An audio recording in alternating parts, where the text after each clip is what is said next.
వేదిక మీద వేదిక ముందు ఉన్న పెద్దలందరికీ నమస్కారాలు. మిగతా అందరికీ శుభాకాంక్షలు. నిజానికి పాలమూరు అధ్యయన వేదిక ఇట్లా జీవిత చరిత్రలు వేయడం మొదలుపెట్టినప్పుడు మొట్టమొదట వనమాల మేడం రాసినటువంటి పుస్తకం అంటే మేమందరం ఇంట్లో చదివాము. ఆ సందర్భంలో కూడా నాన్నగారు అంటే మా మామగారే, నేను ఆయన నాయన అమ్మ అని పిలుస్తాను నేను వాళ్ళు. తను కూడా అంటే చాలా విషయాలు గుర్తు చేసుకోవడం మొదలు పెట్టారు అనమాట. పెట్టు అన్నప్పుడు అసలు నేను కూడా అదే మీరు కూడా రాయొచ్చు కదా అని చెప్పాను అన్నా. ఎందుకంటే చాలా విషయాలు మాకే కాదు మిగతా వాళ్ళు కూడా చాలా మందికి అసలు తెలియదు. అంటే ఎట్లా ఏవో కొన్ని విషయాలు మాత్రమే తెలుసు కానీ అన్ని వివరాలు తెలియదు. అసలు ఇంత పెద్ద కుటుంబము, నాయన వాళ్ళు నలుగురు అన్నదమ్ములు, నలుగురు అక్క చెల్లెలు, అమ్మ కూడా వాళ్ళు నలుగురు అన్నదమ్ములు, నలుగురు అక్క చెల్లెలు. అయితే అంటే ముఖ్యంగా నేను కొన్ని ఆయన ఈ పుస్తకంలో లేని విషయాలు నేను ఎక్కువ మాట్లాడుతాను. ఈ పుస్తకాన్ని పరిచయం నేను చేయడం లేదు. ఆయన గురించి లేదా అంటే ఈ పుస్తకం ఎందుకు ముఖ్యం అనే విషయం, దాంతో సంబంధం ఉంది. ఆ రెండు కలిసినటువంటి విషయాలు. నిజానికి అమ్మ నాన్న ఒకటి తీసుకున్నారు ఏళ్ళ కింద 60 ఏళ్ల వైవాహిక జీవితం కంప్లీట్ అయిన సందర్భంగా కూడా ఒక గెట్ టుగెదర్ అయిందన్నమాట. నిజానికి ఇది ఒక అపూర్వమైన విషయం. అంటే 60 ఏళ్ల వైవాహిక జీవితం చాలా రేర్ అయిపోయింది మనకి ఇప్పుడు. ముఖ్యంగా ఏంటంటే ఇప్పుడు ఏవైతే ఫస్ట్ అంటే హరిగోపాల్ సార్ కూడా చెప్పిన విషయాలు కానీ, రాజేంద్ర సార్ చెప్పిన విషయాలు కానీ, అంటే ఆయన ఒక కుటుంబాన్ని అట్లా నడపగలిగారంటే అమ్మ కాకపోయింటే, ఆమె లాగా లేకపోయింటే అవి ఏమీ ఆయన చేయలేకపోయేవారు. అంటే మనందరికీ తెలుసు, ఇంట్లో ఏదైనా ఒక వ్యక్తి అంటే మగవాళ్ళు కొన్ని తాము అనుకున్న పనులు చేయాలంటే వాళ్ళ సహచరులు దానికి సహకరించి అట్లా ఉన్నప్పుడు చేయగలుగుతారు. అలాగే ఆడవాళ్ళు కూడా అంటే భర్తని కాదని లేకపోతే అలా చేసే సందర్భాలు చాలా తక్కువ ఉంటాయి. నేను ప్రత్యేకంగా ఈ విషయం ఎందుకు చెప్తున్నానంటే అమ్మ నాన్న అట్లా కలిసి ఉన్నా కూడా వాళ్ళిద్దరూ చాలా ఇండిపెండెంట్గా ఉన్నారు. నేను ఫస్ట్ అబ్జర్వ్ చేసింది నిజానికి వాళ్ళ 50 ఏళ్ళ అంటే పెళ్లి రోజును కూడా ఒక గెట్ టుగెదర్ చేశాను. అప్పుడు నేను కొత్తగా జైలు నుంచి రిలీజ్ అయిన కొత్త. ఆ సందర్భంలో నేను అంటే నన్ను మాట్లాడమని అంటే నాకు సడన్గా ఇవన్నీ గుర్తొచ్చాయన్నమాట. అందులో ముఖ్యంగా అంటే కుటుంబం అందరి తరఫున నన్ను మాట్లాడమని అడిగినప్పుడు నేను ఈ యాంగిల్స్ అన్నీ నాకు సడన్గా అట్లా కళ్ళు ముందుకు వచ్చాయన్నమాట. అంటే ఉదాహరణకి ఎట్లా అంటే ఇప్పుడు ఎంతమంది అసలు యంగ్స్టర్స్ కూడా అట్లా చేయగలుగుతారో లేదో అని నాకు సందేహమే. నాన్న జీతం నాన్నదే, అమ్మ జీతం అమ్మదే. అమ్మ జీతం పట్టుకొచ్చి వెంటనే నాన్న చేతికి ఇవ్వడం అనేది ఎప్పుడు జరగలేదు. తన జీవితాన్ని తను ఖర్చు పెట్టుకున్న స్వాతంత్రం అమ్మకు ఉంది. అంటే నాన్న గురించి ఎవరైనా ఆయన వ్యక్తిత్వం గురించి ఒక్క మాటలో చెప్పమంటే ఆయన మంచి ప్రజాస్వామ్యవాది అని చెప్తాను నేను. అంటే అసలు ఈవెన్ అంటే మామూలు ప్రాపర్టీస్ ఏమైనా కొనాలంటే ఒక చిన్న ప్లాట్ కొనుక్కోవాలి లేకపోతే కొనుక్కోవాలంటే కూడా ఇద్దరు ఇండిపెండెంట్గానే కొనుక్కున్నారు, ఎవరిది వాళ్ళే. దాంట్లో ఆంక్షలు లేవు. ఇది చాలా ముఖ్యమైన విషయం. అసలు ఎంతమంది భార్యాభర్తలకి అటువంటి రిలేషన్షిప్ ఉంది అని అంటే మనం ఆలోచిస్తే అది చాలా రేర్. అంటే అలాగే ఇంతకు ముందు సార్ కూడా చెప్పారు, అమ్మ అంటే తన విశ్వాసాలు అంటే తన భక్తి కానీ, తన దేవుడి పట్ల ఉండే తన విశ్వాసాలు కానీ ఇవేవి తనేం వదులుకోలేదు. నాకు కూడా ఆయనే నాస్తికులు కాదు, పిల్లలందరూ నాస్తికులు. పిల్లలు అంటే ఇది ఎంత ఘర్షణకి దారి తీయగలిగే అంశం మీకు తెలుసు. కానీ అలాంటి ఘర్షణలు మాకు ఎప్పుడు జరగలేదు. ఉంటాయి అంటే ఆర్గ్యుమెంట్స్ ఉంటాయి, అంటే ఆర్గ్యుమెంట్ అని కూడా అనక్కర్లేదు అన్నమాట, చర్చలే ఉంటాయి, కొట్లాటలు ఉండవు. ఆ రకమైనటువంటి కొట్లాటలు ఎవరితోనూ అలా జరగలేదు ఆ ఫ్యామిలీ మధ్యలో. ఏంటంటే ఇప్పుడు నిజానికి అంటే ఎటువంటి స్వేచ్ఛపూర్వమైన వాతావరణం ఉంటుందంటే ఇప్పుడు రవిని కానీ అంటే ఆ ఇంటికి పెద్ద కోడలుగా నాకు ఎన్ని రకాలుగా అసలు సమస్యలు రావచ్చు. ఎందుకంటే నేను పూజలు చేయను, వాళ్ళు చేస్తే కూర్చోను, అంటే ఈ రకమైన. కానీ నన్ను ఎన్నడూ కూడా అంటే నేను చెయ్యను అనే విషయం తెలుసు. కాబట్టి ఎన్నడూ అమ్మ అసలు అట్లా కానీ ప్రతి పండగకి తప్పకుండా చెప్పారనమాట, నువ్వు నీ పనుల్లో ఎంత తిరిగినా తినడానికి మాత్రం ఇంటికి రా ఒక్కరోజు, ఎందుకంటే స్పెషల్స్ ఉంటాయి. అట్లా ఉండదు అనమాట తన ప్రేమ. ఎప్పుడైనా కూడా అనమాట తినడానికి మాత్రం ఇంటికి రా అని. అంటే రోజు అని కాదు, ఆమెకు తెలుసు మా ఏ రోజు ఇంటికి వస్తామో ఏ రోజు రామో తెలియని అంత ఫుల్ యాక్టివిస్ట్గా ఉన్న కాలంలో పండుగల రోజు ఎక్కడున్నా భోజనానికి ఇంటికి రా అని మాత్రమే అడిగారు అనమాట. అంటే ఇలాంటి ఒక వాతావరణం. ఇంకొకటి నిజంగానే అంటే అటువంటి జాయింట్ ఫ్యామిలీస్ నిజంగానే ఇప్పుడు సాధ్యం కాదు చాలా మంది కోసం. ఏం తప్ప అంటే తల్లిదండ్రులు పిల్లలు కలిసి ఉన్నటువంటి ఒక ఇల్లు ఉందా, చాలా తక్కువ ఉన్నాయి. మాది ఒక్కటే అని చెప్పారు కానీ చాలా తక్కువ ఉన్నాయి. అంటే ఏ నలుగురైనా కలిసి ఉండాలన్నప్పుడు నాలుగు భిన్నమైనటువంటి ఆలోచనలు ఇవన్నీ ఉన్నప్పుడు ఒక అండర్స్టాండింగ్ లేకపోతే, ఒక అడ్జస్ట్మెంట్ లేకపోతే అసలు ఎన్నైనా జరగచ్చు, యుద్ధాలు జరగచ్చు, మాట్లాడుకోకుండా అయిపోవచ్చు. కానీ అలాంటిది కాకుండా అంటే అసలు వాళ్ళిద్దరూ కూడా తమ పిల్లలంటే వాళ్ళిద్దరికి చాలా ప్రేమ అన్నమాట. ఎంత అంటే అసలు కొన్నిసార్లు అంటే కొంచెం వినగా అనిపించే అంత ప్రేమ అన్నమాట. అన్కండిషనల్ లవ్ అంటాం కదా మనం, అటువంటి ప్రేమ. ఎందుకంటే ఇప్పుడు నాతో పాటు కలిసి పనిచేసినటువంటి చాలా మందికి ఈ సమస్య ఎదురైంది. అంటే ఒక్కసారి పోలీసులు వచ్చి ఇంటి మీద దాడి చేస్తే, లేకపోతే ఒకసారి అరెస్ట్ అయితే మళ్ళీ అంతే ప్రేమగా వాళ్ళు చేసే పనులని ఎంతమంది తల్లిదండ్రులు గౌరవించగలుగుతున్నారు? అంటే ఎంతమందికి ఆ కాన్ఫిడెన్స్ ఉంది? అంటే నాకు జైల్లో ఉన్నప్పుడు కానీ జైలు నుంచి రిలీజ్ అయినాక కానీ నాకు ఎప్పుడు అటువంటి సందేహం లేదు. అంటే ఎక్కడికి వెళ్ళాలి అలాంటి పరిశాలలో ఉన్నటువంటి నాతో కలిసి పనిచేసిన వాళ్ళు చాలా ఎదుర్కొన్న సమస్య. అంటే నిజానికి ఒకసారి ఫుల్ టైం పని చేయడానికి అని చెప్పి ఇంట్లో నుంచి బయటికి అడుగు పెట్టినటువంటి వాళ్ళ తల్లిదండ్రులు ఒకసారి అలా తలుపులు వేస్తే మళ్ళీ ఆ తలుపులు తెరవలేదు వాళ్ళ కోసం. అంటే ఇంకా అసలు ఒక ఆయన అయితే తన బిడ్డ అలా రాడికల్ విద్యార్థి సంఘంలో పనిచేయడానికి, పూర్తికాలం పనిచేయడానికి వెళ్ళిపోతే ఆయన తగ్గినం చేసి పేపర్లో ప్రకటన వేసిన నా కూతురు చచ్చిపోయింది. తర్వాత ఎన్నడూ ఆమె ఇంటికి వెళ్ళలేదు. అంటే అటువంటి అంటే తమను నమ్మిన వాటిని బలంగా నమ్మినప్పుడు పిల్లలు ఒక అసలు తాము ఊహించలేని ఒక దారిని ఎంచుకున్నప్పుడు తల్లిదండ్రుల రియాక్షన్స్ అంత తీవ్రంగా కూడా ఉంటాయి. కానీ వాళ్ళు మా రాజకీయ విశ్వాసాల వల్ల చాలా ఎదుర్కొన్నారు, చాలా వాటిని ఫేస్ చేయాల్సి వచ్చింది. అంటే నేను రవి 3 సార్లు అరెస్ట్ అయ్యాడు, నేను 2 సార్లు అరెస్ట్ అయ్యాను. మా ఇంటి మీద నాకు అంటే వాళ్ళు కూడా చాలా వాళ్ళకి పేట్రియాకి లేదు పాపం స్టేట్కి. ఎందుకంటే నా కోసం ఒకసారి రైడు, రవి కోసం ఒకసారి రైడు, ఇట్లా 4 సార్లు రైడ్ చేశారు. అయితే అంటే అన్ని సార్లు దాన్ని భరించడం మీకు ఊహించండి. ఇల్లు మొత్తం అన్ని సామాన్లు గందరగోళం చేసి ఇవన్నీ చేస్తే నిజంగానే అంటే ఇంతకుముందు సార్ చెప్పారు కదా, అమ్మ నిజంగానే అట్లనే చేస్తున్నాను. అంటే తనకున్న ఎదుటి వాళ్ళు ఎవరైనా, వాళ్ళు పోలీసులు అయితే మనుషులు అయితే ఎవరైనా మనుషులే కదా అనుకొని పాపం వాళ్ళు తిన్నారా ఉన్నారా అని వాళ్ళని అడిగి, అందులో ఒక ఆయన రోజు ఏదో ఉపవాసం ఉండే రోజు కాబట్టి ఆయన అట్లా ఉంటే కనీసం ఈ పాలు తాగడం మీకు అన్ని మేలే జరుగుతుందిలే కాదు అని చెప్పి ఆయన ఒక పాలు ఆఫర్ చేసి వాళ్ళు కూడా నిర్గాంతపోయారు అనమాట, వీళ్ళు ఇలా ఉన్నారు అని. అంటే అసలు అటువంటి ఒక హ్యూమన్ యాటిట్యూడ్ని వాళ్ళు ఎక్స్పెక్ట్ చేయలేరు.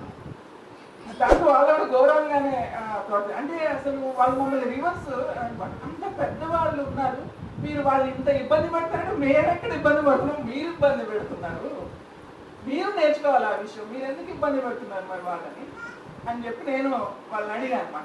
అది అయితే మానసికంగా అది ఎట్లా ఉంటుంది చూడండి. అంటే ఒక రకంగా ప్రెషర్, అంటే అమ్మ నాన్నని ఇబ్బంది పెట్టకూడదు అని ఇవన్నీ మానేసే నిర్ణయాలు తీసుకున్న వాళ్ళు కూడా ఉన్నారు. అంటే అది అంత ఈజీగా లేదు, కానీ అది ఈజీగా ఎలా జరిగింది అని అంటే అది వాళ్ళ ఉన్నటువంటి ఒక ప్రజాస్వామిక భావజాలం. అంటే ఎవరైనా ఈరోజు ఈ పుస్తకాన్ని పాలమూరు అధ్యయన వేదిక ఎందుకు వేయాలి అంటే అది చెప్పడం కోసం నేను ఇవన్నీ చెప్పాను. ఎందుకంటే ఆయన ముఖ్యంగా తన చిన్నప్పటి నుంచి ఇప్పుడు జస్ట్ సెటిల్ అయ్యే వరకు జరిగిన విషయాలన్నీ రాశారు. నేను ఆ తర్వాత రాశాను, ఎందుకంటే చాలా తర్వాత చెప్తున్నాను. అంటే చాలా రకమైనటువంటి మేజర్ ఇవి జరిగాయి. అంటే కులాంతర వివాహం, మొట్టమొదటి కొడుకు, అంటే రకరకాల భయాలు ఉంటాయి. ఇద్దరు ఆడపిల్లలు ఉన్నారు, వాళ్ళ పెళ్ళిళ్ళు అవుతాయా లేదా అంటే ఆ ఆడపిల్లలు ఇద్దరు చెప్పారు మా పెళ్ళిళ్ళు మేము చేసుకుంటాం లేదు, మీరేం మా గురించి మా పెళ్ళిళ్ళు అవుతాయో లేదో అని వాళ్ళకి ఆలోచించకండి. అంటే ఒక డెమోక్రటిక్ చర్చ లాగా వాళ్ళ రెస్పాన్సెస్ వాళ్ళు చెప్పారు. అది మాకు అవమానం అసలు. అంటే అన్న ఒక కులాంతర వివాహం చేసుకున్నాడు కాబట్టి మమ్మల్ని చెప్పాడు మాకెందుకు అసలు అని వాళ్ళు ధైర్యంగా చెప్పగలిగారు. ఎందుకంటే అన్న ప్రభావం ఉన్నప్పటికీ కూడా అంటే ఒక ఇన్స్పిరేషన్. తన ఇంట్లో తన చెల్లెలకి మాత్రమే కాదు, తన చెల్లెళ్ళకి, తన తమ్ముడికి, తన కజిన్స్కి, వాళ్ళందరికీ కూడా తను చాలా ఇన్స్పిరేషన్. అంటే తను చూస్తారు కాబట్టి అట్లా నేర్చుకొని కొంతమంది ఆ బాటలో పయనించిన వాళ్ళు ఉన్నారు. అంటే ఈ ఒక డెమోక్రటిక్ అట్మాస్ఫియర్ అండ్ అమ్మ తమ్ముళ్ళు చెల్లెళ్ళు కానీ, నాన్న తమ్ముళ్ళు చెల్లెళ్ళు కానీ వాళ్ళకు ఉన్నటువంటి విశ్వాసాలు, భక్తి విశ్వాసాలు కూడా మతపరమైనటువంటి ఇవన్నీ ఉండి కూడా నన్ను ఎట్లా యాక్సెప్ట్ చేయగలిగారు అంటే దానికి వాళ్ళు నన్ను ట్రీట్ చేసిన పద్ధతి కూడా ఒక కారణం. ఎందుకంటే ఫస్ట్ అసలు నేను రవి పెళ్లి చేసుకోవాలని మొదలే కులాంతర వివాహము దాంతోనే అదొక పెద్ద షాక్. అంటే వెంటనే రెడీగా ఒప్పేసుకున్నారని అని కాదు, ఘర్షణ పడ్డారు వాళ్ళు కూడా. వాళ్ళ మనసులో వాళ్ళు ఘర్షణ పడ్డారు, అప్సెట్ అయ్యారు, చర్చించారు. కానీ నేను చెప్పాను కదా, ఒక అన్కండిషనల్ లవ్ అనే పిల్లల పట్ల అది ఎంత ఉందంటే అది చాలా మామూలుగా చర్చలు జరిగినాయి అనమాట. కొట్లాడుకోవడాలు అలాంటివి ఏం జరగలేదు. రవి సింపుల్గా చెప్పాడు, ఒకవేళ నేను అనుని పెళ్లి చేసుకోవడం మీకు ఇష్టం లేకపోతే నేను అసలు ఇంకా పెళ్లి విషయం అదే మాట్లాడకండి, అంత మామూలుగా జరిగింది అనమాట. వాళ్ళు టైం వదిలేస్తారు, ఆ తర్వాత ఇంకా చర్చలు ఏం లేవు, వాళ్ళలో వాళ్ళు చర్చించుకొని ఘర్షణ పడి కొడుకు సంతోషంగా ఉండడం ప్రధానమా ఇది ప్రధానమా అనే విషయాన్ని వాళ్ళు తెలుసుకున్నారు. అది కొడుకు సంతోషంగా ఉండడం ప్రధానం అని అర్థమైన తర్వాత సరే చేసుకోండి అని. అయితే మేము నిజానికి మేము ఎలాగో మేమిద్దరం నాస్తికులు కాబట్టి ఒక రిలీజియస్ మ్యారేజ్ మేమేం చేసుకోము అనేది ఇంకా తెలిసిన విషయమే. అయితే అసలు అందరినీ పిలిచి అలా కూడా అనుకోలేదు. అంటే జస్ట్ ఒక డిక్లరేషన్. అంటే అప్పుడు నాన్నగారు మాట్లాడిన పాయింట్స్ అంటే నాకు చాలా నచ్చింది. అది మనం తప్పు పని చేయడం లేదు కదా, ఇది ఒక మార్పు. ఈ మార్పుని కుటుంబంలో అందరికీ తెలియాలి కదా, అంటే ఆ విషయాన్ని చెప్పాలి కాబట్టి అందరినీ పిలవాలి. అట్లా మొత్తము అమ్మ సైడ్ నాన్న సైడ్ అందరూ అంటే తన own brothers and sisters cousins వాళ్ళని పిలిచి ఎంత పెద్ద ఫ్యామిలీ అంటే ఒక 300 పైన అందరూ వచ్చారు. నాకు అది చాలా అనిపించింది అనమాట అలా. ఎందుకంటే చాలా మందికి ఈ పెళ్లి పట్ల వ్యతిరేకత ఉండే అవకాశం ఉంది కదా. అంటే ఎందుకు కులాంతర వివాహం చేసుకోవడం ఏంటి, ఇలాంటి అమ్మాయి చేసుకోవడం ఏంటి, అలాంటివేమో చాలా ఉండొచ్చు. అంటే కానీ వచ్చారనమాట, అందరూ వచ్చారు. నాకు అనిపిస్తుంది ఫస్ట్ అంటే దాని పేరెందుకు అంగీకరించామంటే అసలు మార్పు ఎలా స్టార్ట్ అవుతుంది అంటే సమాజంలో మనం చేసేటటువంటి ఒక మేజర్ ఫైట్ ఏదైతే ఉందో అదే కాదు, ఇవన్నీ కూడా సమాజంలోని మార్పుకి అంటే చాలాసార్లు మనం అంటాం కదా, ఇంటి దగ్గర మొదలు కావాలి అంటాం. మీరు బయట విప్లవాలు చేసేస్తారు, ఇంట్లో మాత్రం ఇలా ఉంటారు అంటుంటాం కదా, అది ఇంటి దగ్గర స్టార్ట్ అవ్వాలి. ఆ విషయంలో వాళ్ళు నిజంగా చాలా అందరూ ఆదర్శంగా తీసుకోవాలి. అంటే పిల్లల ఇష్టాలని గౌరవించడం అంటే దానిలో ఎన్ని ఉన్నాయి చూడండి. ఇప్పుడు అంటే వాళ్ళ అలాగే రాజకీయ విశ్వాసాలకు సంబంధించి కూడా అంటే ముఖ్యంగా నాన్న ఆ విషయంలో ఏంటంటే రవికి తన భిన్నమైనటువంటి కొన్ని కొత్త రాజకీయాలు ఉన్నాయని అర్థమైనప్పుడు ఆయన వెంటనే డిస్మిస్ చేసేయలేదు. అసలు అవి ఏంటి తెలుసుకోవడానికి పుస్తకాలు చదవమా, ఆయన విపరీతంగా చదువుతారు. అంటే చిన్నప్పుడు నేను కూడా అట్లా చేసేదాన్ని. అంటే సరుకులు కాగితాలు పొట్లాలుగా కట్టి అమ్మే కాలం ఒకటి ఉంది కదా, ఆ కాలంలో అంటే ఎప్పుడన్నా అమ్మ సరుకులు ఓపెన్ చేసి బాటిల్స్లో ఏమన్నప్పుడల్లా అది ఓపెన్ చేసి పోసి ఆ కాగితం చదివి అది పూర్తయినాక ఇంకోటి ఓపెన్ చేయడం, అదొక వ్యసనంలా ఉండేది. నాన్నగారు ఎగ్జాక్ట్ అలాగే చేస్తుంటారు. అంటే ఎక్కడైనా కాగితం ముక్క కనిపిస్తే అని చదువుతుంటారు అనమాట. మొదలు అంటే ఎంత మాకంటే కూడా చాలా ఎక్కువ చదువుతారు. అంటే అదేం అచ్చలేదు కాదు, మా ఇంట్లో ఉన్న పుస్తకాలు. అంటే ఈవెన్ వాళ్ళు కూడా అరే మీ అందరి రూమ్లో పుస్తకాలు సరే కానీ ఆయన రూమ్లో కూడా అన్ని పుస్తకాలు ఉన్నాయి ఇంటికి అని అడుగుతున్నాడు. ఈ రైడ్కి వచ్చిన వాళ్ళు అడుగుతున్నాను, ఆయన కూడా చదువుతారు పుస్తకాలు, అన్నీ చదువుతారు. అంటే అసలు అది ఎంత డెమోక్రటిక్ విషయం చూడండి. అంటే ఒక భావజాలాన్ని వ్యతిరేకించాలంటే ముందు దాన్ని చదవాలి కదా, చదవకుండానే వ్యతిరేకించకూడదు కదా. చదివిన తర్వాత అందులో ఏముంది అని చాలా మంది ఏంటంటే చదవకుండానే వ్యతిరేకిస్తుంటారు. అంటే ఒక పేరెత్తంగానే దీన్ని ఖండించవచ్చు, ఈ పుస్తకం ఇది రాసారా అవసరం లేదు. అది చదివి దాని పట్ల భిన్నాభిప్రాయాలు ఏమిటో చెప్పడం. అంటే మన రాజకీయ విశ్వాసాలు మనం ఉంచుకుంటూ ఎదుటి వాళ్ళని గౌరవించడం. ఆయన దసరా పండుగతో లేకపోతే గణపతి ఉత్సవాలకు అని చెప్పి చందాలు వస్తే వాళ్ళకి కూడా ఇస్తారు.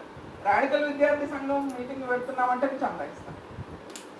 అంటే నేను గణపతి ఉత్సవాల కోసం నేనైతే ఇవ్వను అంటే చెప్తున్నా. కొన్ని అలా ఉంటాయి.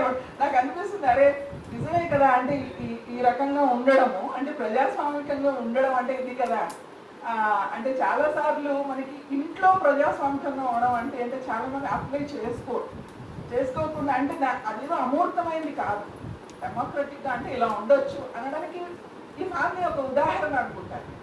అంటే ఎంతమంది కాన్ఫిడెంట్గా ఒక్కసారి జైలుకి వచ్చిన తర్వాత మళ్ళీ కంటిన్యూ చేయాలంటే చెయ్యకపోవడానికి చాలా ఎక్కువ సార్లు ఫ్యామిలీ కారణం అవుతుంది. ఫ్యామిలీ ప్రెషర్స్ అంటే ఒక అంటే అట్లా అసలు నిజానికి రవి కంటే ముందు నేను రిలీజ్ అయినప్పుడు రిసీవ్ చేసుకోవడానికి కూడా అంటే అమ్మ నాన్న ఇద్దరు వచ్చారు నన్ను రిసీవ్. అది ఎక్కడో జార్ఖండ్లో ఆ మారుమూల హజారీబాగ్కి నన్ను రిసీవ్ చేసుకోవడానికి రావడమే కాకుండా ఫస్ట్ చెప్పింది ఏంటంటే నువ్వు ఇంకెక్కడ ఉండొద్దు, ఇంట్లోనే ఉండాలి, మాతోనే ఉండాలి, అట్లీస్ట్ రవి రిలీజ్ అయ్యే వరకు అయితే నువ్వు ఇంట్లో ఉండాలి, తర్వాత మీ ఇద్దరు ఏం డిసైడ్ చేసుకున్నా అది మీ ఇష్టం, కానీ నువ్వు ఇంకెక్కడో బయట ఉండొద్దు అని. అంటే ఆ రకమైనటువంటి భరోసా ఇచ్చారు. ఇప్పుడు నాకు కష్టం, మీరు జైల్లో ఉంటే మేము తిరగాలి మీ చుట్టూ అంటారా లేదా పేరెంట్స్ ముందు, మీరు వెళ్ళి ఆ జైళ్ళల్లో పడితే మేము వస్తుంది. ఇప్పుడు ఎంతమంది ఉన్నారు అట్లా జైళ్ళల్లో ఉండి ఫ్యామిలీస్ అస్సలు పట్టించుకోకుండా, వాళ్ళ ఫ్యామిలీ వచ్చి సంతకం పెట్టాలంటే పెట్టకుండా దానివల్ల ఉండిపోయిన వాళ్ళు కూడా ఉన్నారు జైల్లో. కానీ అలా కాకుండా తమ ఇంటికి ఎవరు వచ్చినా తమ పిల్లలు, ఎందుకంటే మేము ఆ పిల్లలము అది చెప్పాం కాబట్టి, మీరు ఎవరి ఇంటికి వచ్చినా వాళ్ళని మంచిగా రిసీవ్ చేసుకుంటే మేము ఇంకొక చోట వెళ్ళినప్పుడు మమ్మల్ని వేరే తల్లులు మమ్మల్ని రిసీవ్ చేసుకోగలుగుతారు. ఎందుకంటే అందరి తల్లులు అలా ఉండాలి. ఒక్కసారి ఆవిడ చెప్పింది, కానీ ఎన్నడూ కూడా అంటే చాలా అందరూ ఫ్రీగా ఇంటికి రాగలుగుతారు. ఎందుకంటే అదే ఆప్యాయత రిసీవ్ చేసుకుంటారు. ఒక పండైనా పెట్టకుండా ఆవిడ ఎవరిని అది తన మనసులో ఉండిపోయింది అనమాట. నా పిల్లలు కూడా ఎక్కడో ఇంకెవరో తల్లులు చూస్తారు కదా, నా పిల్లలు కూడా అలా వాళ్ళకి పెట్టారు కదా అనే ఒక ఆప్యాయతతో తన పిల్లలకి పెడుతున్నా అనుకునే చేస్తుంది. ఒక సెల్ఫ్లెస్ ప్రేమ అని అది చూపిస్తారు. నిజానికి అమ్మాయి పుస్తకం రాస్తే ఎలా ఉంటుందో అని నాకు చాలాసార్లు అనిపించింది. అంటే తన version of this whole thing అనమాట. ఎందుకంటే అది అంత ఈజీ కాదు. ఎందుకంటే ఇంటికి పెద్ద కోడలుగా ఉండి తన అంటే ఆ ఫ్యామిలీని అంటే నాన్న అన్నదమ్ముల్ని అక్క చెల్లెలు వాళ్ళందరినీ రిసీవ్ చేసుకోవడము, తన వాళ్ళని రిసీవ్ చేసుకోవడము, అందరికీ ఈక్వల్గా అంటే ఆ జాయింట్ ఫ్యామిలీ లాగా ఉంచడంలో మేజర్ పాత్ర అమ్మదని నేను అనుకుంటాను. ఎందుకంటే అంత ఈజీ కాదు. అబ్బాయిలకి ఏం ప్రాబ్లం లేదు, ఆర్థికంగా తప్ప మిగతా విషయాలన్నీ కూడా అనుభవించాల్సింది డీల్ చేసేది మహిళలే. కాబట్టి అలా ఉండడంలో అంటే చాలా సెల్ఫ్లెస్గా తను చేసింది. తర్వాత ఎంతో మంది కజిన్స్ వాళ్ళ పిల్లలు వాళ్ళందరూ వాళ్ళకి చదువుకున్నారు. చాలాసార్లు ఇట్లాంటి గత దశలో మాట్లాడినప్పుడు చాలా పిల్లలు చెప్తున్నప్పుడు నాకు అది అర్థమైంది. అంటే అట్లా ఉండి చదువుకున్నారు, తర్వాత రాస్తారు కూడా అనుకోండి. సో అంటే ఇవన్నీ కూడా నేర్చుకోవడానికి చాలా ఉన్నాయి. అంటే నేనేమనుకుంటానంటే సుధాకర్ శర్మ గారి చరిత్ర ఆయన రాసేవి కొన్ని ఉంటాయి. బహుశా మేము అందరం విడివిడిగా రాస్తే ఇంకా చాలా విషయాలు ఉంటాయి. అంటే అందరూ చరిత్రలోనూ మేము చూసే యాంగిల్స్. కాబట్టి నేను అంటే ముఖ్యంగా ఇద్దరి నుంచి కూడా నేర్చుకోవాల్సింది ఏంటంటే ఒక మార్పు అనేది డెఫినెట్గా ఘర్షణ లేకుండా సాధ్యమయ్యేది కాదు. కాబట్టి ఆ ఘర్షణ అనేది భావాల ఘర్షణగా మాత్రమే ఉన్నప్పుడు ప్రజాస్వామికంగా ఉండడం అనేది ఉంటుంది. అంటే దాన్ని తీసుకోవాలి, వాళ్ళ నుంచి ఏం నేర్చుకోవాలంటే అది నేర్చుకోవాలి. ముఖ్యంగా కపుల్స్ నేర్చుకోవాల్సింది ఏంటంటే ఆ సాహచర్యం. అంటే ఇద్దరు ఇండిపెండెంట్గా ఉంటూ కూడా కలిసి అనేక